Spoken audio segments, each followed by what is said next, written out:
بسم اللہ الرحمن الرحیم۔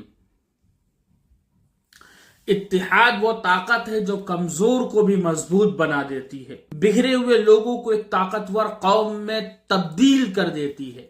مسلمان جب ایک صف میں کھڑے ہوتے ہیں تو دشمنوں کے دل کانپ اٹھتے ہیں۔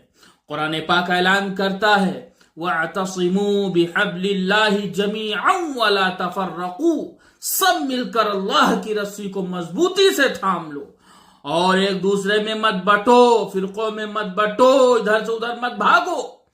آج امت مسلمہ کی کمزوری کی سب سے بڑی وجہ اختلافات ہیں، نفرتیں ہیں اور فرقوں میں بٹنا ہے، چھوٹے چھوٹے فرقوں میں بٹ جانا۔ جب تک ہم ایک ملت بن کر نہیں اٹھیں گے، عزت، طاقت اور ترقی ہمارے قدم نہیں چومے گی۔ وقت آ گیا ہے کہ ہم اپنی ذات، قوم، زبان اور فرقے سے اوپر اٹھ کر امت بنے، ایک امت بنے، امت واحدہ بنے، کیونکہ جب دل ایک ہوں گے تو ہاتھ فولاد بن جائیں گے، اور جب صفیں سیدھی ہوں گی تو فتح ہماری قدم چومیں گی۔ اتحاد ہی ہماری بقا ہے، اتحاد ہی ہماری طاقت ہے۔ جب تک کہ پوری قوم کے اندر اتفاق نہیں پیدا ہوگا، اتحاد نہیں پیدا ہوگا، اس وقت تک کہ پوری قوم کے اندر انقلاب نہیں آ سکتا ہے۔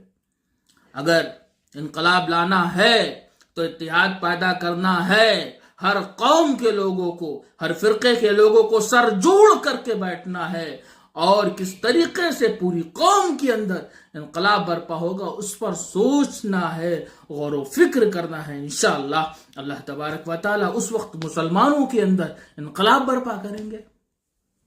السلام علیکم ورحمۃ اللہ وبرکاتہ۔